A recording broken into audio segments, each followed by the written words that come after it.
Hello, everyone, and good afternoon. Thank you for joining the California State DC Scholars inaugural Masterclass series, Leadership Challenges in a 21st Century America. And just briefly about this program, since 2006, our program has offered students opportunities to study and intern in our nation's capital. And on behalf of the DC Scholars Advisory Board, we're ecstatic about presenting our first speaker. Now, Chancellor Joseph Castro, I won't read the entire bio because certainly there is a lot to mention of incredible accomplishments, but I do want to highlight some points, and then I will drop a link to the Chancellor's full bio in the chat. And so, he began his duties as Chancellor of the California State University System on January 4th of this year. He is the first California native and first Mexican American to be appointed to oversee the 23-campus university. And prior to this role, he served as the 8th president of California State University, Fresno, since 2013. And he also served for 23 years in the University of California system. Now, I also think it's important to mention a different background, and that is the Chancellor was born in Hanford, California, and is the grandson of immigrants from Mexico, raised by a single mother and grandparents, and is the first in his family to graduate from a university. He received his bachelor's and master's from Berkeley, and a PhD in higher education policy and leadership from Stanford. And I just want to underscore that, again, he is the first California native and first Mexican American to be appointed as CSU Chancellor. Now, how we'll start this discussion is Chancellor will hand it off to you for some brief remarks, followed by a series of questions that I'll ask you, and then have the audience send me questions that I can ask you during the later portion of this discussion. So with that said, Chancellor, thank you so much for joining us, and off to you for some brief remarks. Thank you very much, Eliza. I appreciate the kind introduction, and I know we're both mutual admirers of Trustee Sayabrego, and I was happy when he shared with me the interest in connecting with you. So I appreciate the invitation, and I want to thank all of you for inviting me to this inaugural masterclass series in leadership. And while I'm flattered to be considered a master, I actually, as I mentioned to Lisa before we started, I consider myself a student of leadership, and I get to practice it every day, and I try to do it better and better each day. So I'm committed to lifelong learning, which I suspect all of you are, and it's a pleasure to join you. And my appreciation also goes out to DC Scholars Director Stephen Stambaugh and the entire DC Scholars Advisory Board for building, sustaining, and expanding this remarkable program, and for opening doors to a world of opportunity for our passionate, diverse, and talented young scholars. And I've reminded our California State University faculty and staff from time to time that we're charged with educating a new generation of bold leaders who will guide our state and nation to higher levels of innovation, understanding, security, and prosperity. And DC Scholars, you are those leaders. And talk about bold, all of you have stepped out of your comfort zone to embark upon an adventure of a lifetime. And in person and more recently virtually, Cal State DC Scholars have made their mark in every corner of our capital, supporting legislative leaders and aiding scientific discoveries, serving top arts and media organizations, delving into economics and analyzing business sectors, fighting climate change and homelessness, and even advancing the mission of the United Nations. And this is just the start of what I'm sure will be a fulfilling, successful, and impactful career in leadership for all of you. Before we engage in a Q&A, which I always enjoy doing with leaders like you, I wanted to frame our talk with an idea that has served me well throughout my career. One of my favorite books was written by New York Times writer David Brooks, and it's called The Road to Character. And Brooks describes two types of virtues in that book. The first he calls resume virtues. These include the substantive knowledge that you've honed during your college journey, your communication skills, critical thinking, the ability to effectively collaborate with others, and various technical skills that are so important, vitally important in today's workforce. And given your many successes and accomplishments, I'm guessing that you all have extraordinary resume virtues. The other set of attributes can sometimes be overlooked. And Brooks calls these virtues eulogy virtues. Characteristics like honesty, integrity, loyalty, respect for others, and humility. He calls them eulogy virtues because ultimately they're what truly establish your legacy as a leader. A worthy eulogy requires that we conduct ourselves honorably and think about what is best for the greater good of our community and our society. And I'll tell you, there have been times in my career, and there will be times in yours, when it's easier to do that, to say that, than to do it. But when you're inevitably faced with the temptation to focus on something other than the greater good, like self-interest or the interests of a few influential voices that may not align with the greater good, I urge you to reflect on the eulogy virtues. What do you want your legacy to be? And what would be your impact and influence on those who follow in your footsteps? How will they act? What will their contributions be? So I want to urge you to think about that, to leave a legacy, a living legacy, a leadership legacy, by helping to develop and support a new generation coming behind you of capable, ethical, and compassionate leaders. That's why I entered into the field of higher education, because it transformed my own life as a first generation college student. And I thought, how can I serve others and support others through my work in higher education? So I'm going to try to do a little bit of that with you today by answering your questions and engaging in dialogue.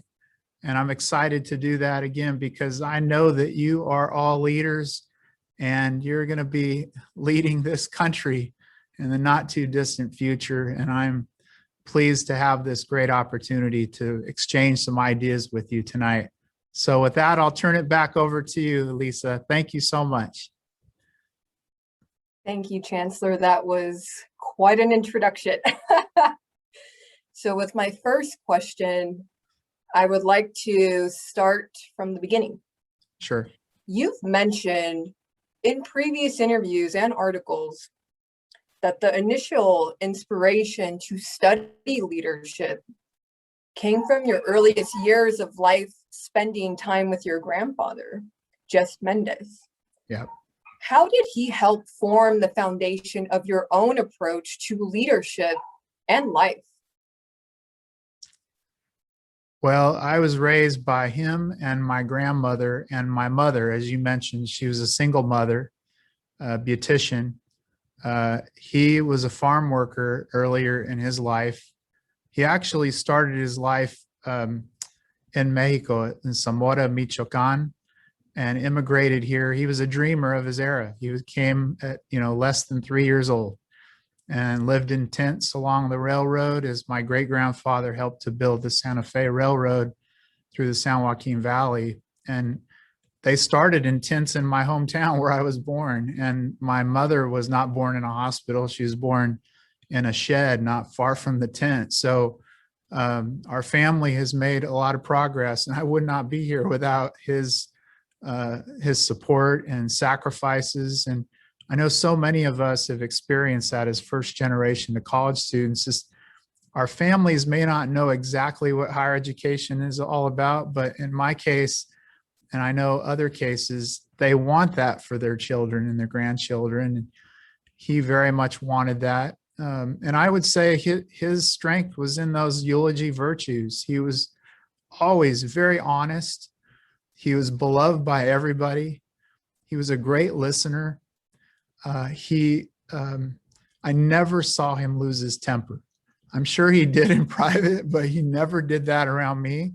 So I saw this very calm guy that was able to navigate the world successfully in his days. And when I was a kid, he owned a lot of small, older homes that he kind of grew up in over time. After they left the tents, he actually had some old homes that he lived in, and we took care of those. And so I would get involved in the projects with him, and I'd go to the hardware store. I'd go, get lumber. I'd, work on what are we going to do today? So his organization skills, all of that was just really powerful for me to experience. And I know he would have been very successful in college. He only went to the third grade, like so many of our ancestors. But I think those basic values, those eulogy virtues, are things that came from him. Thank you for that.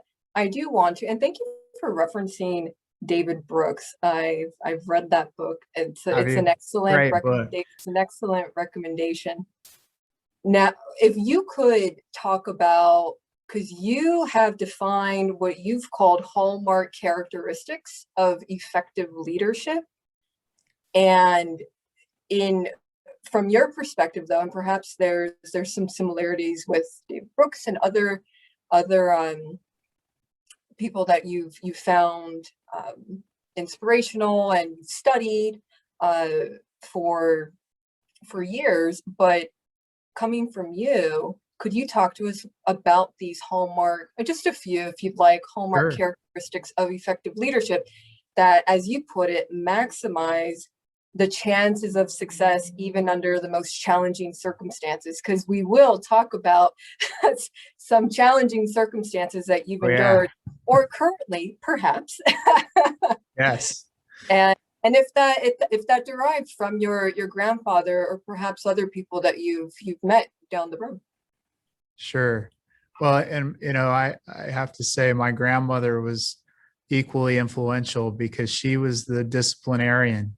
And I learned so much about being disciplined, being on time for things, following rules, and all that came from her. She was very much focused like that.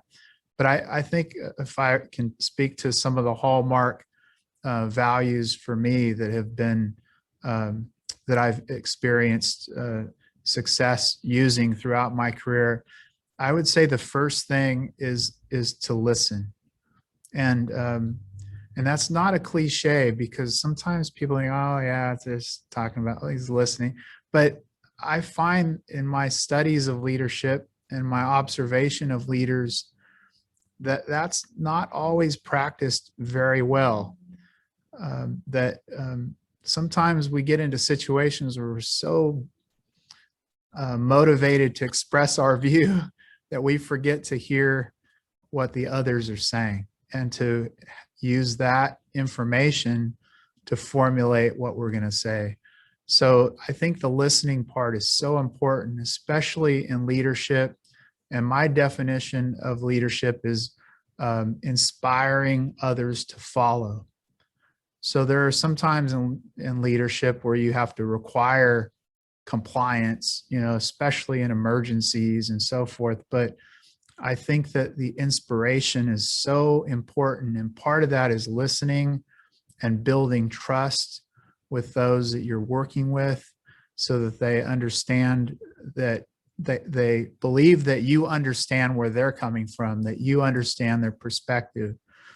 And I have found in my own leadership that even if I make a decision that is one that a person may not agree with, that they wouldn't have made if they were me, my goal is for them to understand why, and also believe that I listen to all the different voices. So I think the listening is absolutely essential. And then from listening comes learning. And it's very important for leaders to learn. And as I mentioned in my opening remarks, I'm always trying to learn, because as I've studied leadership, one of the traps of that leaders can sometimes fall into is that they, over time with experience, they believe that they have become overly expert and they don't need to learn anymore. And you know how it is. The world is changing very fast. And it's so important to take the time to really constantly learn. And I do a lot of reading and reflecting, and then as it connects to decision making, I think it's very important for leaders to take the time necessary to make good decisions. And I found in my career, sometimes, especially the hardest ones, they'll come in situations that are highly stressful, full of conflict, and somebody's saying, well, Chancellor Castro, you need to decide this right now. And what I've learned as a leader is to not fall into that trap either, unless it's an emergency. That's a whole different matter. But generally, in leadership, you can take some time to think about it. And I do believe that's another hallmark value, is to really reflect on choices before making them. And then I would add collaboration. Collaboration is so absolutely important. Leaders who are able to work well with others can get things done more effectively than leaders who try to do things alone. And I have this African proverb behind me that you've probably heard of this one, Lisa. It's just, if you want to go fast, go alone. If you want to go far, go together. I think that's an absolutely important, essential aspect of leadership, is to try to do things collaboratively, because it's more sustainable and you can get things done that are going to be more impactful over time. So those are a couple of hallmark values.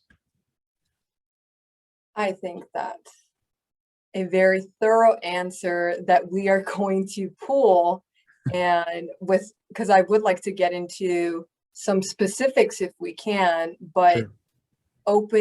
Framing that first with, because I really like how you stated before that leadership is a lot like bull riding. Yeah. You said this years ago, but you said it's a lot like bull riding, and that each day represents a different bull and a different ride. And the bull rider, or in this case, the leader, must be strong enough to succeed under even the most unexpected, stressful conditions, as you've just alluded to right now.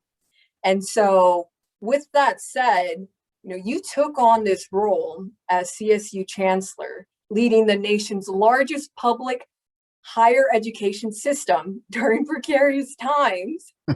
Yeah.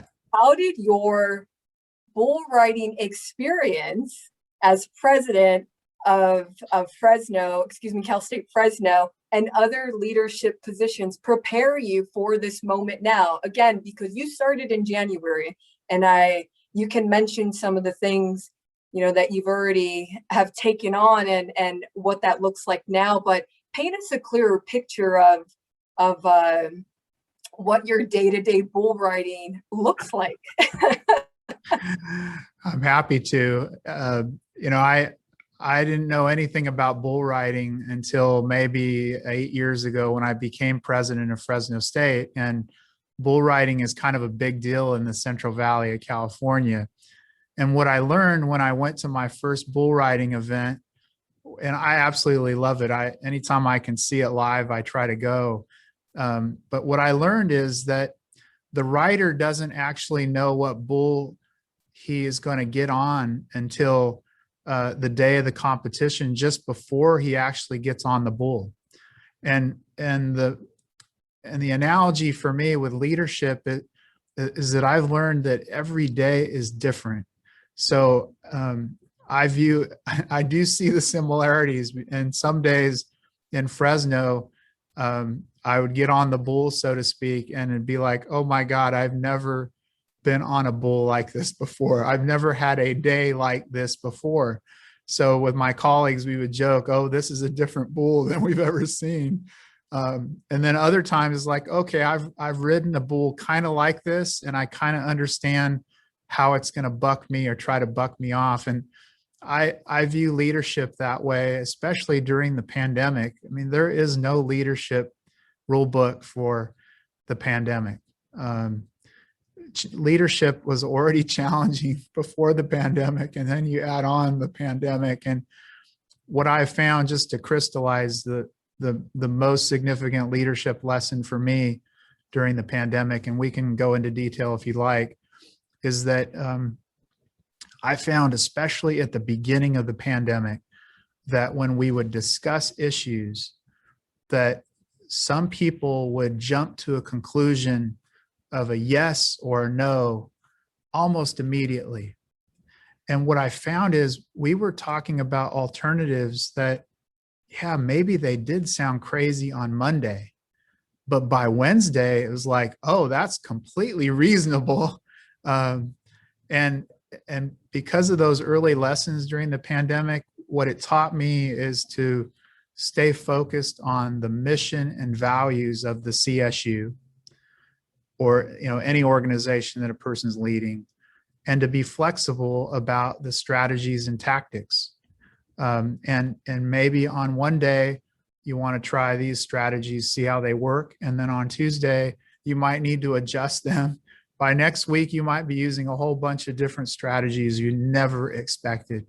And so that for me has been such a powerful lesson, because what it means is you have to stay true to your core values, especially now when there are all these different pressures to do different things, and yet be flexible enough and compassionate enough and reasonable enough to make decisions in real time that serve the needs of those who work with you in this case, and for me, those we educate. And I think that for me has been a very powerful lesson that I will take with me for the rest of my life. And I think that for some leaders who are not good listeners and can get impatient quickly, that's awfully frustrating. And again, if I draw the line back to my grandfather, he taught me a lot about patience, and my grandmother about discipline. My mother taught me a lot about being open to different perspectives. So those are kind of characteristics that have really served me well during this time. So let's talk about the pandemic. Yes. And when you started this position, tell us what the priorities are just for this year. What have you done? What will you continue to do? And if you can tell us specifics, the strategies and tactics, give us an example or two. Sure. Of what that has looked like. Absolutely. Well, I can speak to it from a presidential standpoint and now a chancellor's standpoint. From the presidential standpoint, the similarity with today is that the health and safety of our students, faculty, and staff and their families is the number one priority. So everything goes to that. And that, in many ways, overrides everything else. However, the second guiding light is the educational success of our students. So how do we make decisions in a way that honors both of those values? And that for me has been the ultimate challenge, especially when I know that many students are really suffering right now and are tired of being at home learning through virtual kind of education, and yet knowing that it's not safe to have large numbers of students on the campus. So one of the decisions I had to make as president, and now I'm helping the presidents do it for the fall, is how many people can be on campus and how can that be done safely? Which courses must be done in person? What does the research say about that? And what kind of facilities do we have? Do we have enough people to do all the cleaning necessary? All those things are have been so absolutely essential. And then kind of in addition to that is how do we help students and faculty get supported during this time virtually? So we've invested a lot of millions and millions of dollars in professional development for faculty to learn how to teach more effectively in this setting, and for students, virtual support services. So all these things that we really didn't do a lot of before are becoming kind of central to our efforts. And so now as chancellor, as I look to the fall, my job is to help make sure that we continue to follow those two guiding lights, the health and safety of everybody involved and the educational success of our students. And we believe that the right approach is to try to get as many people on campus this fall as possible. And as you might have heard, we just announced yesterday that we will require vaccinations for everybody on campus in the fall. And we felt like that was the wisest course of action to help us achieve that goal in terms of health and safety and educational success.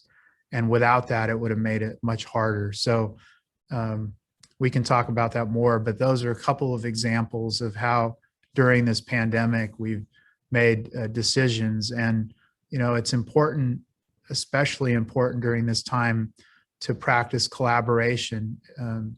Because we're not all together physically, it really means that we have to, in my opinion, redouble our efforts to stay connected virtually during this time, so that the decisions that are made are done so collaboratively and are thoughtful. And when they're implemented, they make sense to everybody or almost everybody, and they're effective. And if you could, thank you for outlining for 2021 and the latest efforts, but could you also talk about future efforts, hopefully soon post-pandemic, what you hope to achieve? I know Absolutely. we definitely want to hear about that. Yes. Yeah, I'm actually very optimistic about the future, based on what I'm seeing with the vaccinations, and all of the creativity that has occurred during this stressful time. I mean, it really has shown the resilience of our CSU students and faculty and staff. I mean, the fact that we had the highest number of graduates a year ago in the history of the CSU, we wouldn't have predicted that during a pandemic. We had the highest enrollment in the fall in the CSU. Unlike many other universities around the country. So this says something about the collective us, that we bucked that trend when other universities were 20 or 30% or more under where they were before. And our strong, resilient CSU was running counter to that. And I believe that we have so much strength that when we come out of this pandemic, the innovation is going to flourish even more without the stress. And we're going to look different than we did before the pandemic. There'll be more virtual education, more flexibility. For some students, like the ones I served in Fresno, some of them from rural areas, it'll be better for them to have some of their courses online. And for some faculty and staff, it might be better for them to teach or work remotely. So I actually think the flexibility is going to be very good for folks. And yet I know, based on what I'm hearing from the students especially, is by and large, they want to be back. And there's going to be a great deal of excitement to have folks back on the campuses and to have, to be together again, because we've developed all these support structures on the campuses, especially for first generation to college students. And when we got to the pandemic and all those couldn't be tapped into, we had to think creatively, and we have.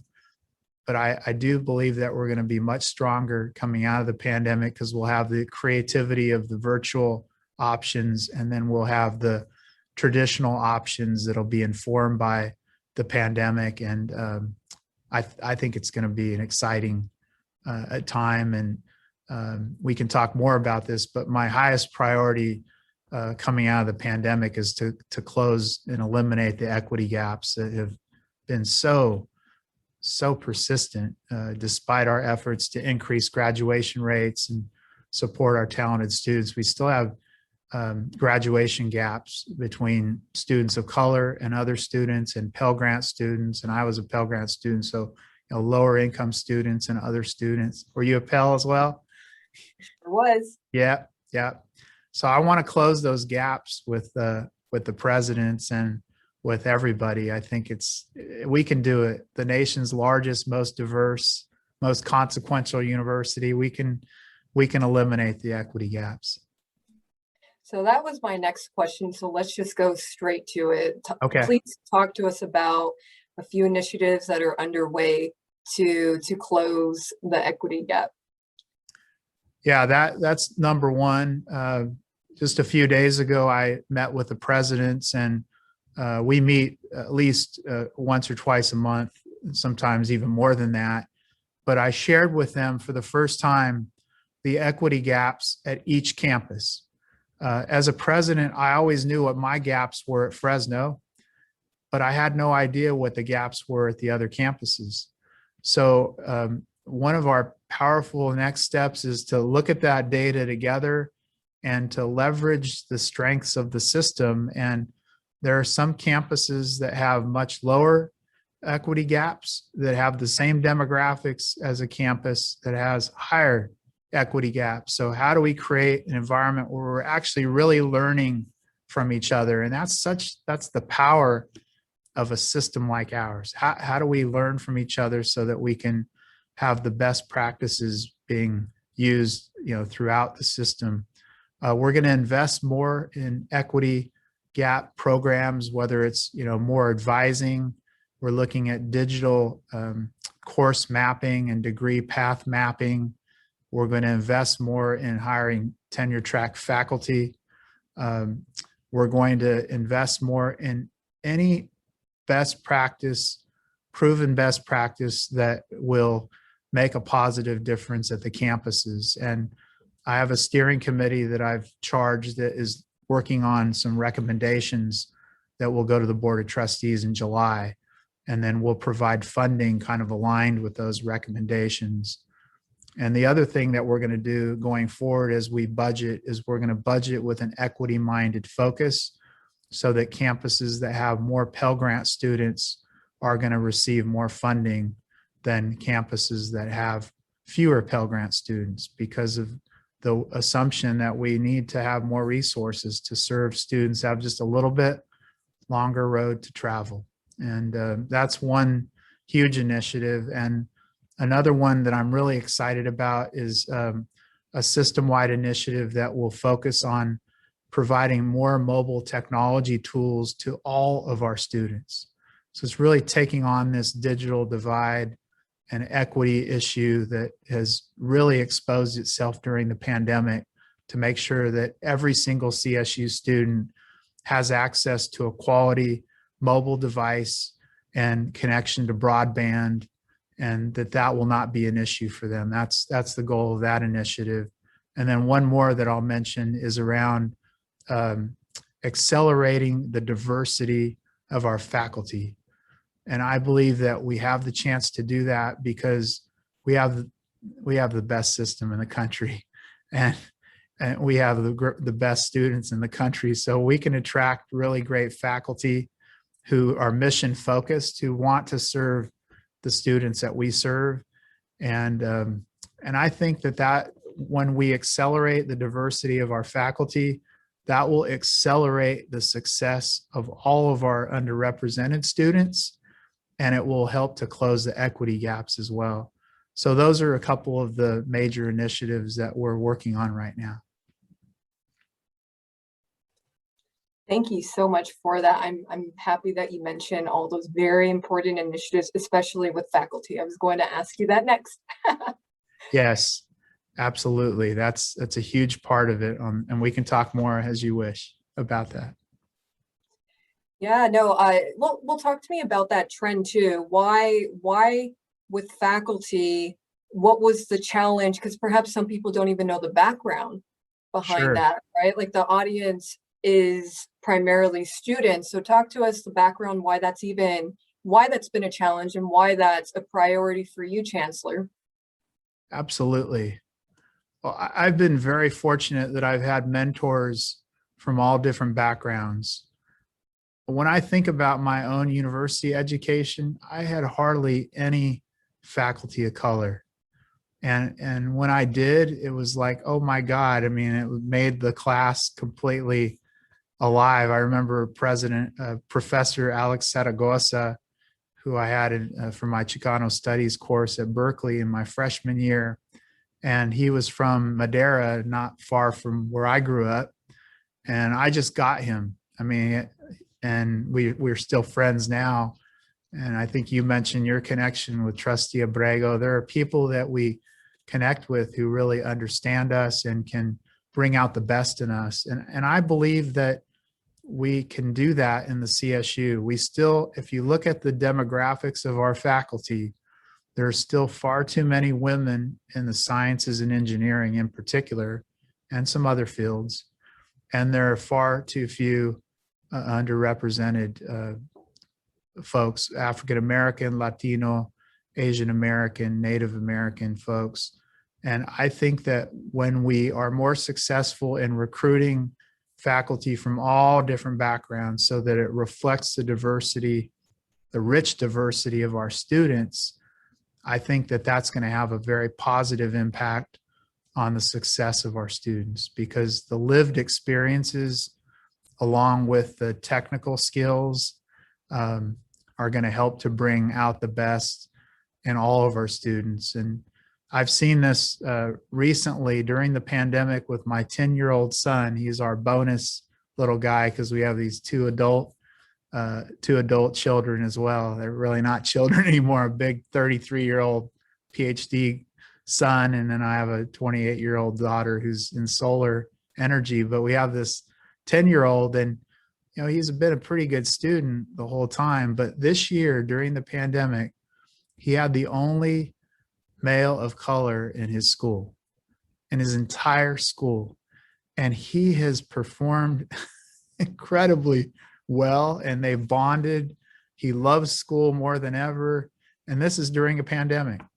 So I believe, based on my own experiences and when I look at the data, that we can do a lot better. And when we do better by having more diverse perspectives and backgrounds, our students are going to do better. Absolutely.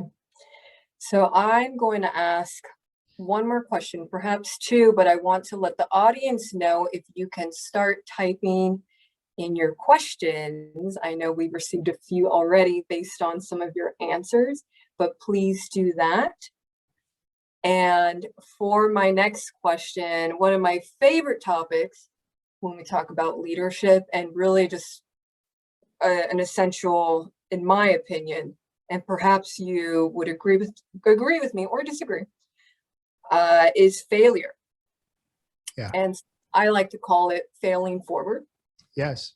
Now, you've already mentioned be bold attitude. You've said before, especially as president of Cal State Fresno, but thinking big and creatively despite the challenges is part of this be bold attitude that you would encourage your students, your staff. Walk us through a time, or maybe two, about a time when you failed. Sure. And what did you learn from that experience? Did it change your leadership style in any way? Sure. And let me give some context on the Be Bold. Every organization is different. And when I started at Fresno State, it was this 100-year-old university with deep roots, very successful in so many ways. What I found in the early days is that they had just come out of the Great Recession. And what I noticed is that everybody was holding back. They were holding back their ideas because they didn't think it was possible, because they had to go through all these budget cuts. And what I found through that experience as their new leader is I needed to find a way to free them from that perspective and to help them think about new ideas. And so I just coined this Be Bold sort of a approach that it took a few months to really, make a difference. But then over the years, everybody started using it. And I love that, because I really wanted people to bring their best ideas to the table.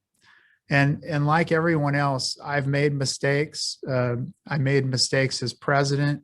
I didn't always hire the right people. I made a couple hiring mistakes. I have to say that the most important lesson for me is to try to learn from every mistake so that you don't repeat the mistake. And I would say that to my cabinet at Fresno State. Let's not make the same mistake twice. We're going to make a new mistake, but then we're not going to repeat that one either. So then there's this sense of continuous learning. And as you said, failing forward. And I think through every mistake or lesson, we learn something. And we used to always debrief. And at the beginning, when I would do this as president, people were a little shy about, well, I should have done this or that. But once I tried to break through it, by saying, look, no one's going to get punished for this mistake that we made together. Let's talk about what happened and why, and how we're going to not repeat this again. And I have to say, I don't think we repeated any mistakes. And I think that's the most important part of learning as a leader is, continuously figuring out how you can be better every single day.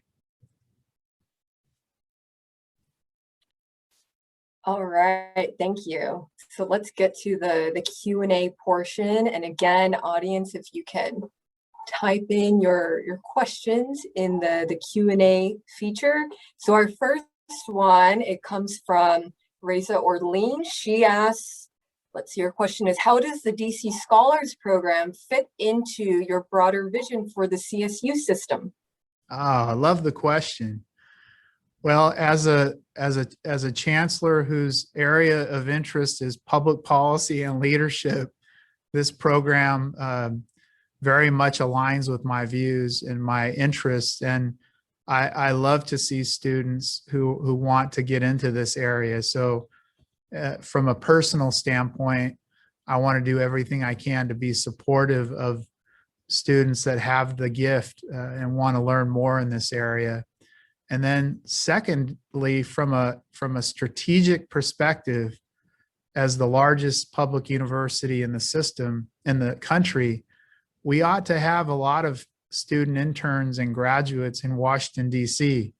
And through that, we will be able to influence policy, public policy in our country and perhaps globally because of the federal government's role globally. So I very much want to be supportive, and if there are specific strategies that I can be helpful with, please let me know. Thank you, Chancellor. And our next question comes from Michael. Did you always want to become a CSU Chancellor? No. Well, if you want to, there's two questions, but if you want to elaborate, or you can leave it at that. No, I'll say more in a minute. I'll listen to your second question first.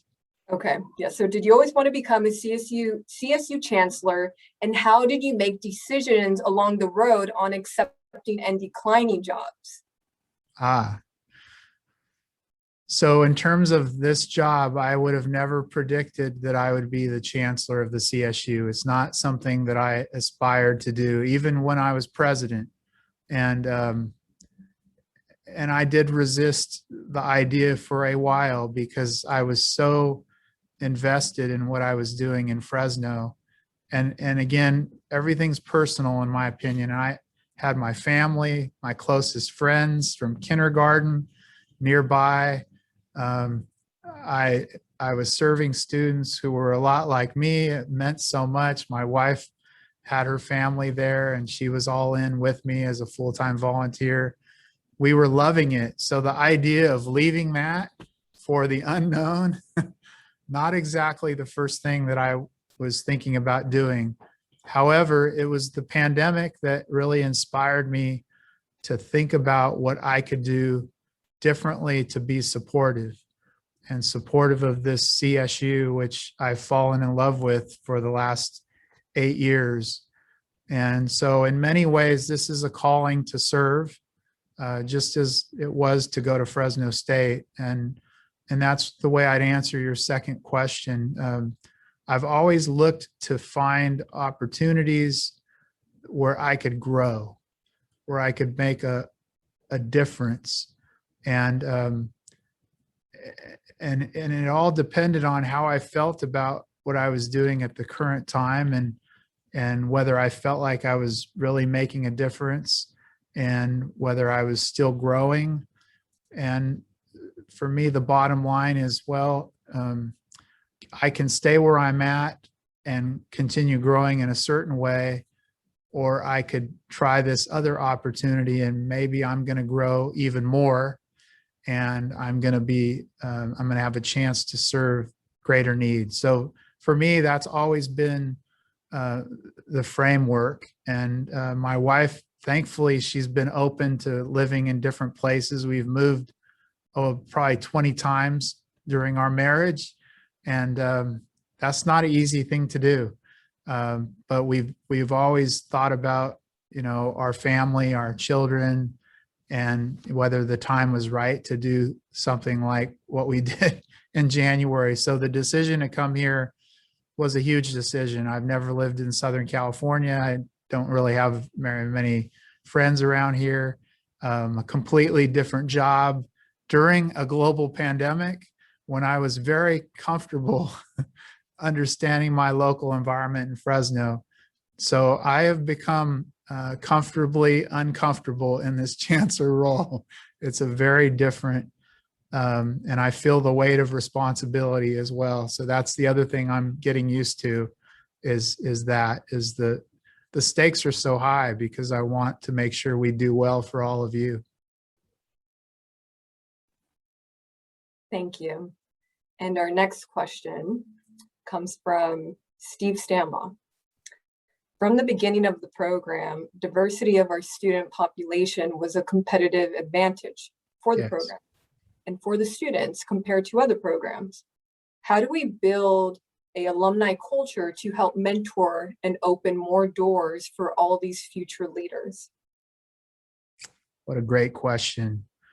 I was talking with the Alumni Association about this, the executive committee of our CSU System Alumni Association. And they asked me, well, how could we be most helpful to the CSU?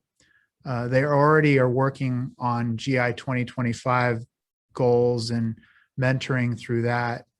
And I'm encouraging that. But I guess I'd like to see us go to a new place.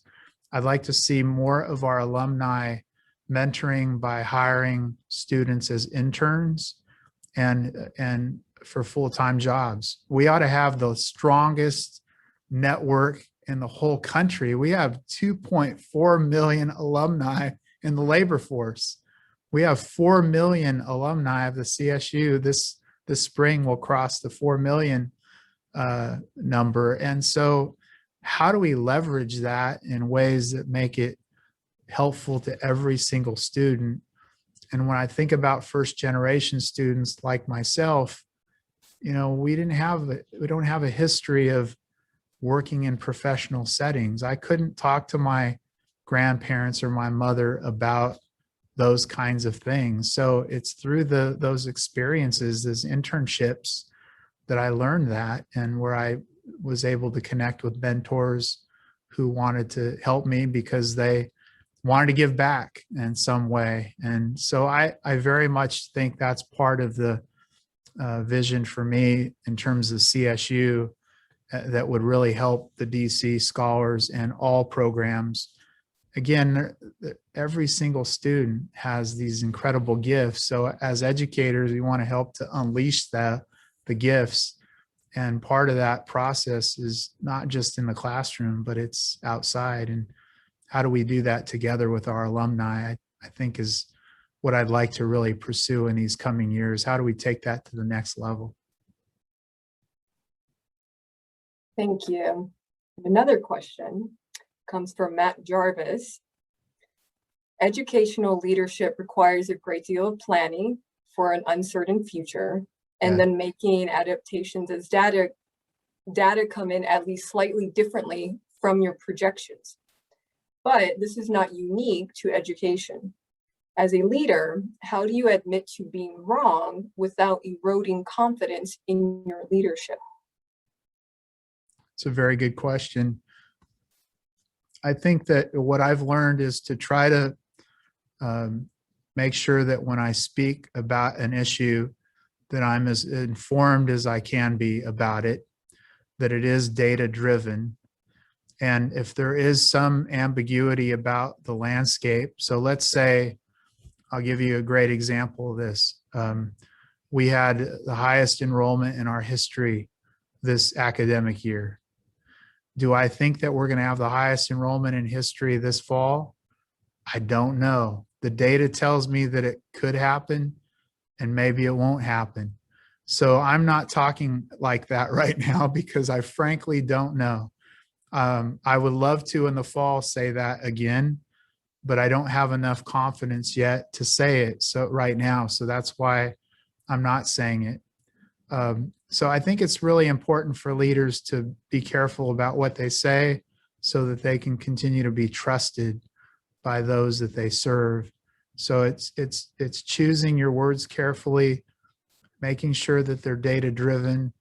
And then, you know, every once in a while you get something wrong and you say, well, I thought this, 6 months ago, but this is a global pandemic. So, it doesn't look like we're going to be able to do what we thought we were going to do. This happened to me in Fresno. We, last fall, throughout the summer, we had plans to have upwards of 150 in-person courses based on our best projections that we could do them safely. But when we got to the fall, the governor gave us guidelines that resulted in us only being able to have about half of them. So we needed to message, and it was not, popular with some folks because they thought, well, I thought I was going to be on campus, but I had to say, well, the changes have been due to regulations and we want to make sure that people are safe. So unfortunately, we're going to have fewer courses in person than we thought.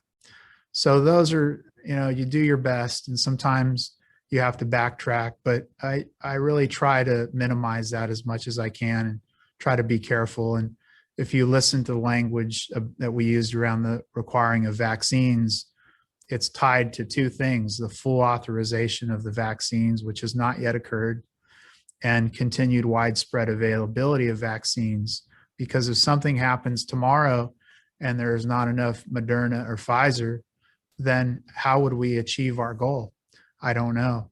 So it's important to qualify, I think, especially those big decisions, so that people understand that it's not as simple as we're going to do X, Y, or Z, that there's always some level of uncertainty that you want to try to manage.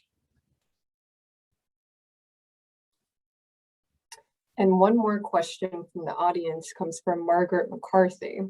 Okay. And you already mentioned fall. What is one piece of advice you would give a student starting at a CSU this coming fall? Well, I think in some ways the timing is going to be very good because there's going to be a lot of excitement around being back. And I think that my hope is that people are going to be kinder, and they're going to be gentler, and perhaps warmer, because we've all gone through some really very difficult times. And some of us have had to deal with death in our families, and illness, and financial insecurity. I've talked to students during my chancellorship who've been homeless this year. There have been a lot of very hard things that have happened, and some people are traumatized. So my hope is that we're going to be kinder to one another, and hopefully more collaborative. So in that respect, it's going to be really great that there'll be this excitement about being back. On the other hand, I think that it's going to be a time of transition. And so very likely, there's going to be some restrictions, and it will not be exactly what it'll be in the spring or the next fall. So I think it's going to be a combination of things. But I don't know about you. I'm just excited to be able to have students back on campus doing the things that they like to do. And I think that's going to help. It's going to make everybody feel, just not everybody, because there's some people that are scared to come back. I want to acknowledge that. But by and large, what I hear from students is that they want to be back. And so I'm excited for you to be back. Thank you. And I want to end with one more question. And that is, if you were to look back 5 years from now, what would you hope to have accomplished? Well, first and foremost, I would love to say that we continue to be the largest and most diverse university in the country.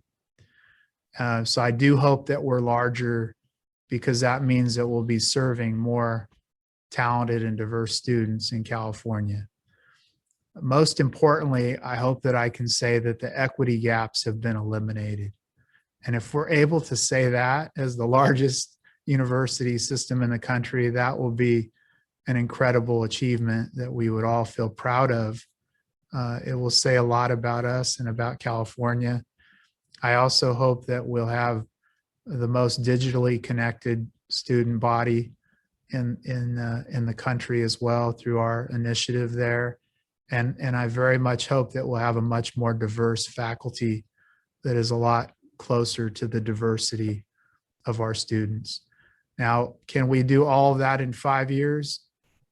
I think it's possible. We may not be exactly to the place that we need to be from a diversity standpoint on faculty, but I do think that we can achieve those first two, and really make some significant progress on the faculty side, and maybe look towards the 7 or 10 year mark where it's completely aligned from a diversity standpoint. Well, with that, I want to say thank you so much for joining us, Chancellor. We are thrilled that you are our Chancellor, leading the way. And I want to say thank you for paving the way, right? For me, for so many students, current students. I mean, I graduated almost 10 years ago, but I find it so inspiring, and you continue to inspire us, and we're excited for all the great things to come under your leadership. Thank you. And this concludes our DC Scholars inaugural masterclass series on leadership. Thank you everyone for joining us, and have a good evening. Thank you again, Chancellor. Thank you. It's a pleasure.